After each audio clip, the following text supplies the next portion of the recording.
اللہ تبارک و تعالی نے پچھلے آیتوں میں نوح علیہ السلام کا واقعہ بیان کیا تھا کہ کس طرح سے نوح علیہ السلام نے جب بد دعا کی تو ان کی قوم پر اللہ کا عذاب آیا اور پوری دنیا کے اندر سیلاب آیا، پانی کے ذریعے سے اللہ تبارک و تعالی نے سب کو ہلاک کر دیا، برباد کر دیا۔ اور پھر اللہ تعالی نے فرمایا کہ نصیحت حاصل کرنے کے لیے ہم نے اس قرآن کو بہت ہی آسان بنا دیا ہے۔ اللہ تبارک و تعالی اب اس کے بعد میں فرما رہا ہے کذبت عاد فکیف کان عذابی و نذر، کہ نوح علیہ السلام کی قوم کے بعد میں اب دیکھو ذرا کہ قوم عاد کا کیا حال ہوا اور کیسا میرا عذاب رہا اور میری نصیحتیں، میری ڈرانے والی باتیں کیسی رہی۔ یہ قوم عاد جو ہے یہ ان کی جانب ہود علیہ السلام ایک نبی ہیں، ان کو بھیجا گیا تھا۔ ہود علیہ السلام ان کے نام سے قرآن کے اندر ایک سورہ بھی ہے جو سورہ نمبر 11 ہے، اور اللہ تبارک و تعالی نے اس قوم کا قرآن مجید کے اندر کئی جگہ ذکر کیا ہے۔ یہ قوم دنیا کی سب سے طاقتور قوم مانی گئی ہے اور جسم کے اعتبار سے، ڈیل ڈول کے اعتبار سے سب سے زیادہ طاقت والی قوم مانی گئی ہے۔ اللہ تبارک و تعالی نے ان کے بارے میں فرمایا کہ الم تر کیف فعل ربک بعاد ارم ذات العماد، کہ اے نبی کیا آپ نے دیکھا نہیں کہ اللہ تبارک و تعالی نے قوم عاد کے ساتھ میں کیا کیا۔ یہ قوم عاد جو ارم کے رہنے والے تھے اور بڑی بڑی ستونوں کی طرح ان کی قد تھی، ان کا جسم تھا، ان کا بدن بڑے بڑے ستونوں کی طرح۔ التی لم یخلق مثلها فی البلاد، اور اللہ تعالیٰ نے فرمایا کہ اس جیسی دنیا کے اندر کوئی اور مخلوق پیدا ہی نہیں کی گئی۔ دنیا کے اندر کوئی اور قوم، کوئی اور مخلوق اس جیسی پیدا ہی نہیں کی گئی۔ یہ اپنی شکل کے اعتبار سے، اپنی طاقت کے اعتبار سے دنیا کی سب سے واحد اور سب سے اکیلی ایسی قوم ہے جس کو اللہ تبارک و تعالی نے اتنی زبردست طاقت دی تھی۔ لیکن جب نبی ان کے پاس میں آیا، ہود علیہ السلام ان کے پاس جب آئے اور ہود علیہ السلام نے ان کو ڈرایا، ان کو نصیحت کی، ان کو سمجھایا اور ان کو اللہ کی طرف بلایا، تو ان لوگوں نے ہود علیہ السلام کا انکار کر دیا اور اللہ کی نافرمانی پر اڑے رہے۔ تو پھر اللہ تبارک و تعالی نے اس پر عذاب بھیجا، اس قوم پر۔ اور کس طرح سے عذاب بھیجا؟ اللہ تعالیٰ نے فرمایا انا ارسلنا علیہم ریحا صرصرا فی یوم نحس مستمر، کہ ہم نے ان پر بہت ہی ٹھنڈی اور تیز ہوا کو بھیجا۔ قوم عاد پر اللہ تبارک و تعالی نے بہت ہی ٹھنڈی اور تیز ہوا کو بھیجا اور ایک زبردست آندھی آئی، اور پھر اس کے بعد میں ریت کا طوفان آیا، اور یہ آندھی اتنی تیز تھی، اتنی سخت کی کہ اس آندھی میں انسان تو انسان، بڑے بڑے جانور، بڑے بڑے پیڑ اور بڑے بڑے ان کے محلات سب جا کر دور پڑتے تھے، سب اس کی آندھی کے اندر اڑ جاتے تھے۔ اور اللہ تبارک و تعالی کے عذاب کا اس بری طرح سے شکار ہوئی کہ اللہ تبارک و تعالی نے مسلسل 7 رات اور 7 دن تک اس پر تیز ہواؤں کو چلائے رکھا۔ اس قوم پر جب اللہ کا عذاب ختم ہوا تو دیکھا گیا کہ انسان، بڑے بڑے انسان، کھجوروں کی طرح انسان، یہ سب کے سب یوں ہی زمین کے اندر پڑے ہوئے ہیں۔ اور اللہ تعالیٰ نے فرمایا تنزع الناس، یہ ہوا اتنی تیز تھی کہ لوگوں کو اکھاڑ کر دور دور گراتی تھی، دور دور پھینکتی تھی۔ کأنہم اعجاز نخل خاویہ نخل منقعر، گویا کہ یہ کھجور کے گرے پڑے تنے ہیں، ایسے یہ لوگ پڑے ہوئے تھے اللہ تبارک و تعالیٰ کے عذاب کے بعد میں۔ یہ کس قوم کا حال ہے؟ اس قوم کا جس جیسی دنیا کے اندر کوئی نہیں پیدا کی گئی۔ اتنی زبردست طاقت اللہ تبارک و تعالیٰ نے دی، اور اللہ تعالیٰ نے اتنا زبردست ان کو بنایا تھا، کھجوروں کی طرح یہ بڑے لمبے ہوا کرتے تھے، طاقت میں اتنے زبردست کہ پہاڑوں کو یہ اپنے ہاتھوں سے تراش کر گھر بنایا کرتے تھے۔ ایسی قوم تھی، لیکن اس طاقت کا جب استعمال غلط کیا تو اللہ تبارک و تعالیٰ کے عذاب کا یہ قوم شکار ہوئی۔ ہود علیہ السلام نے ان کو سمجھایا، جب یہ لوگ شرک میں پڑ گئے، جب یہ لوگ توحید کے خلاف عمل کرنے لگے، تو اللہ تبارک و تعالیٰ نے ہود علیہ السلام کو بھیجا ان کو نصیحت کرنے کے لیے، سمجھانے کے لیے۔ اور اللہ تبارک و تعالیٰ کا یہی قانون ہے کہ دنیا کے اندر جب بھی کوئی قوم برائی کی طرف جاتی ہے، شرک میں پڑتی ہے، توحید سے دور ہو جاتی ہے، تو اللہ تبارک و تعالیٰ ان کو نصیحت کرنے کے لیے، ان کو سمجھانے کے لیے ایک نبی اور رسول اور ایک ہادی کو بھیجتا ہے۔ اللہ نے فرمایا لِكُلِّ قَوْمٍ ہاد، ہر قوم کے لیے اللہ تعالیٰ نے ایک رہبر، ایک رہنما، ایک نبی اور ایک رسول کو بھیجا ہے۔ ہر قوم میں، دنیا کی کوئی قوم ایسی نہیں ہے جو یہ کہہ سکتی ہے کہ ہمارے پاس میں کوئی نبی اور کوئی رسول نہیں آئے۔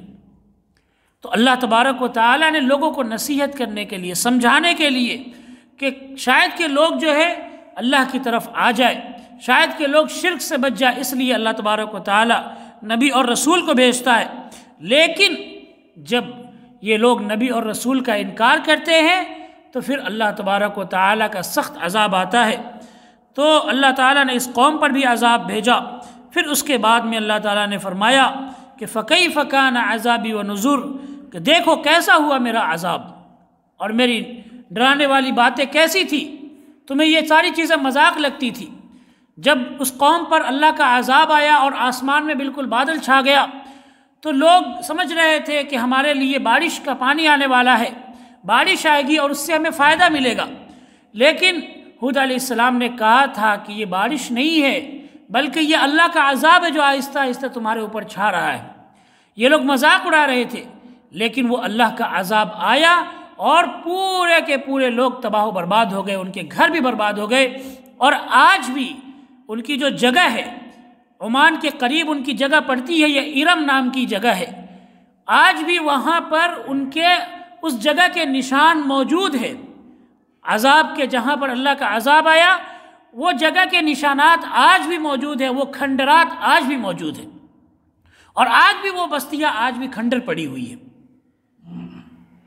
تو اللہ کا عذاب جہاں آتا ہے وہ جگہ اتنی منحوس ہو جاتی ہے، اتنی بے برکت ہو جاتی ہے کہ پھر وہاں پر کبھی آبادی نہیں آ پاتی، پھر وہ جگہ دوبارہ آباد نہیں ہو پاتی ہے۔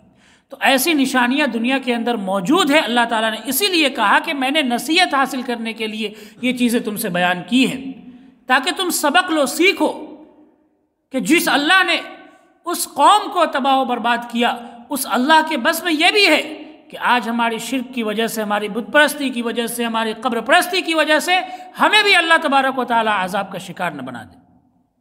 اللہ نے فرمایا وَلَقَدْ يَسَّرْنَا الْقُرْآنَ لِلذِّكْرِ فَهَلْ مِن مُدَّكِرٍ، اور ہم نے قرآن کو نصیحت حاصل کرنے کے لیے، سبق لینے کے لیے آسان بنا دیا ہے، تو کیا کوئی ہے جو قرآن کے اندر غور کرے، فکر کرے؟ آپ یہ آیت قرآن کے اندر کئی جگہ پر پائیں گے۔ اللہ تبارک و تعالیٰ نے اس سورہ کے اندر اس آیت کو کہ ہم نے قرآن کو آسان بنا دیا ہے کئی جگہوں پر پائیں گے۔ یہ بار بار اللہ تبارک و تعالیٰ کیوں کہہ رہا ہے کہ ہم نے قرآن کو آسان بنا دیا ہے؟ اس لیے تاکہ لوگ قرآن کی طرف آئے۔ اللہ دعوت دے رہا ہے کہ قرآن کو آ کر پڑھو، اپنے رب کے اس پیغام کو آ کر دیکھو، اپنے رب کے اس خط کو آ کر ایک بار دیکھو کہ اس کے اندر لکھا کیا ہے، اور یہ نہ سمجھو کہ اس میں کچھ ایسی چیزیں ہیں یا اس کی چیزیں تمہیں سمجھ نہیں آئیں گی، اس کی باتیں تمہیں سمجھ میں نہیں آئیں گی۔ ایسی نہیں ہے کہ یہ اس کی باتیں جو ہے صرف آسمان کے فرشتوں کے سمجھ میں آنے والی، انسانوں کے سمجھ میں نہیں آنے والی، یا عام لوگوں کے سمجھ میں نہیں آنے والی، بلکہ اللہ تعالیٰ نے اس کتاب کو تمہارے لیے عام فہم بنا کر، بالکل ہی آسان بنا کر تمہارے سامنے رکھ دیا ہے۔ اس سے زیادہ آسان مثال کیا ہو سکتی ہے؟ اللہ نے کھجور کی مثال دی کہ جس طرح سے کھجور گرے پڑے ہیں ویسے ہی اللہ کے عذاب کے بعد میں وہ گرے پڑے رہ گئے، اس میں کون سی مشکل بات ہے؟ تو اتنا آسان بنا کر اللہ تبارک و تعالیٰ نے قرآن کو ہمارے سامنے بھیجا ہے۔ آپ یہ یقین جان لیں کہ دنیا کی آسان سے آسان کتاب اگر کوئی ہے تو وہ قرآن مجید ہے، اور اگر نہ پڑھنا چاہے تو یہ انسان کے لیے سب سے زیادہ مشکل کتاب ہے۔ تو یہ اپنے بس کی بات ہے۔ تو دونوں اعتبار سے، نصیحت حاصل کرنے کے اعتبار سے، نصیحت لینے کے لیے اور یاد کرنے کے لیے، دونوں اعتبار سے اللہ تبارک و تعالیٰ نے اس قرآن مجید کو آسان کر دیا ہے، اس کی آیتوں کو آسان کر دیا ہے۔ اگر آپ یاد کرنا چاہے تو دوسری چیزوں کو یاد کریں، اس کے مقابلے میں قرآن آپ زیادہ جلدی یاد کر لیں گے۔ اور اگر آپ نصیحت حاصل کرنا چاہ رہے ہیں تو قرآن کو جب آپ پڑھیں گے تو ایک ایک حرف آپ کے دل کے اندر اترتا جائے گا، اور آپ کو احساس ہوگا کہ اللہ تبارک و تعالی ہم سے ہی بیان کر رہا ہے۔ بہت بڑے عالم نے فرمایا تھا کہ قرآن کو ایسے پڑھو جیسے یہ تم پر نازل ہو رہا ہو، جیسے یہ تمہیں پر اتر رہا ہے، ایسے قرآن کو پڑھو جیسے اس کے مخاطب تم ہو، اللہ تعالیٰ تم سے جیسا کہ بیان کر رہا ہے، اس طرح سے قرآن مجید کو پڑھو۔ یہ سمجھو کہ اللہ تبارک و تعالیٰ تم سے کہہ رہا ہے کہ یہ کرنا ہے، یہ کرنا ہے۔ اس طرح سے جب ہم قرآن کو پڑھیں گے تو قرآن کو پڑھنے کا جو مزہ ہے وہ الگ ہی محسوس ہوگا، اور یہ دنیا کی جو سب سے آسان کتاب ہے جس کو اللہ تبارک و تعالیٰ نے ہماری رہنمائی کے لیے بھیجا ہے، اللہ تعالیٰ نے ہماری ہدایت کے لیے بھیجا ہے، اس کتاب کے اندر ہم دیکھیں گے کہ اللہ تبارک و تعالیٰ نے کیا باتیں بھیجی ہے، کیا باتیں اتاری ہے، کیا باتیں نازل کی ہے۔ جب اس میں ہم دیکھیں گے اور جب ہم ڈائریکٹ قرآن مجید کو پڑھیں گے تو ظاہر سی بات ہے پھر ہم اس راستے پر آ جائیں گے جو ایک سیدھا راستہ ہے، جس راستے کے بارے میں اللہ تعالیٰ نے فرمایا وَأَنَّ هَذَا صِرَاطِي مُسْتَقِيمًا فَاتَّبِعُوهُ، کہ میرا یہ سیدھا راستہ ہے تو تم اسی راستے پر چلو، وَلَا تَتَّبِعُوا السُّبُلَ، اور اس کے علاوہ اور بھی بہت سارے راستے ہیں اس پر مت چلو، فَتَفَرَّقَ بِكُمْ عَنْ سَبِيلِهِ، اگر تم چلو گے تو سیدھے راستے سے یہ تم کو الگ کر دیں گا، یہ سارے راستے تم کو سیدھے راستے سے بھٹکا دیں گے۔ تو ایک سیدھا راستہ کہاں ملے گا؟ اللہ کی کتاب میں، قرآن مجید کے اندر۔ یہ قرآن مجید، بہت سارے لوگ یہ بہانہ بناتے، یہ کہتے ہیں کہ قرآن مجید جو ہے اس کو ہم یوں ہی نہیں سمجھ سکتے، اس کو سمجھنے کے لیے یہ چیزیں پڑھنا ضروری ہے، یہ چیزیں جاننا ضروری ہے، یہ چیزیں پڑھنا ضروری ہے، اس طرح کی باتیں بنائی جاتی ہے۔ لیکن جب انسان قرآن مجید کو ایک بار کھول کر دیکھتا ہے اور پھر اس کو پڑھتا جاتا ہے، تب وہ حقیقت میں اسلام کی باتیں اور عقیدے کی باتیں کو اپنے دل کے اندر بٹھاتا جاتا ہے۔ عقیدے کی سب سے بڑی کتاب قرآن مجید ہے، مسئلے مسائل کی سب سے بڑی کتاب قرآن مجید ہے، نصیحت حاصل کرنے کے لیے سب سے بڑی کتاب قرآن مجید ہے، رہنمائی حاصل کرنے کے لیے سب سے بڑی کتاب قرآن مجید ہے۔ اور دنیا کے اعتبار سے دیکھ لیں، دنیا کے علوم کے لیے، دنیا کے اندر جتنے بھی آج دنیا کے اندر جو سبجیکٹ پڑھائے جاتے ہیں، جو دنیا کے اندر علوم پڑھائے جاتے ہیں، ان سب کو اللہ تعالیٰ نے اس قرآن کے اندر بیان کر دیا ہے۔ سائنس کی ساری باتیں اللہ تبارک و تعالیٰ نے قرآن کے اندر بیان کر دی۔ آج سائنٹسٹ جو ہے یہ قرآن پڑھ کر اپنا نام کما رہے ہیں، اپنا نام روشن کر رہے ہیں۔ زمین کے اندر کشش ہے، اللہ تبارک و تعالیٰ نے آج سے 1400 سال پہلے قرآن کے اندر کہہ دیا کہ زمین کے اندر کھچاؤ ہے، زمین گول ہے۔ آج سے 1400 سال پہلے اللہ تعالیٰ نے کہہ دیا کہ زمین گول ہے، قرآن کے اندر کہہ دیا، اور کسی سائنٹسٹ نے آ کر قرآن پڑھا اور یہی بات اپنے لوگوں کے سامنے رکھ دی، تو لوگ یہ سمجھ رہے ہیں کہ لوگوں کو 200 سال پہلے معلوم ہوا ہے کہ زمین گول ہے۔ تو یہ غیر ہماری کتابیں پڑھ کر آج دنیا کے اندر ترقی کر رہے ہیں، دنیا کے اندر آگے بڑھ رہے ہیں، لیکن ہم نے اس کتاب کو چھوڑ دیا اور اس کی وجہ سے ہم ذلیل اور رسوا ہو گئے۔ حقیقت یہ ہے کہ یہی وہ شکوہ ہے، یہ شکایت ہے جو نبی کل قیامت کے دن اللہ کے سامنے کرے گا۔ اللہ تعالیٰ نے قرآن مجید کے اندر بیان فرمایا وقال یا ربی ان قوم اتخذوا هذا القرآن مہجورا، کہ قیامت کے دن نبی کہے گا کہ اے میرے رب، میری قوم نے اس قرآن کو اپنے پیچھے ڈال دیا، اس قرآن کو چھوڑ دیا، اس قرآن کو کبھی اٹھا کر دیکھا نہیں کہ اس کے اندر اس کے رب نے بھیجا کیا ہے۔ کہا کیا ہے؟ یہ نبی کل قیامت کے دن شکایت کریں گے، اور جب انسان اپنے پیٹھ کے پیچھے قرآن مجید کو رکھ دے گا تو ذلت اور رسوائی اس کا مقدر بن جائے گی۔ یہ لکھی ہوئی بات ہے، لکھی ہوئی بات ہے کہ ذلت اور رسوائی اس کا مقدر بنے گی۔ ان اللہ یرفع بہذا الکتاب اقواما ویضع بہ آخرین، اللہ کے رسول صلی اللہ علیہ وسلم نے فرمایا کہ اللہ تعالیٰ اس کتاب کی وجہ سے کچھ لوگوں کو عزت دیتا ہے اور کچھ لوگوں کو نیچے گرا دیتا ہے، کچھ لوگوں کو ذلیل کر دیتا ہے۔ جو قوم اس کتاب کو چھوڑ دے گی، اس کتاب پر عمل کرنا بند کر دے گی، اس کتاب کو دیکھنا بند کر دے گی، اللہ تبارک و تعالیٰ کو اس قوم کی کوئی ضرورت نہیں ہے۔ وہ سماج کے سڑے گلے اور کچڑے ہیں، اور کچڑا کو کوئی ہم میں سے رکھنا پسند نہیں کرتا، ہر کوئی کچڑے کو باہر پھینک دیتا ہے۔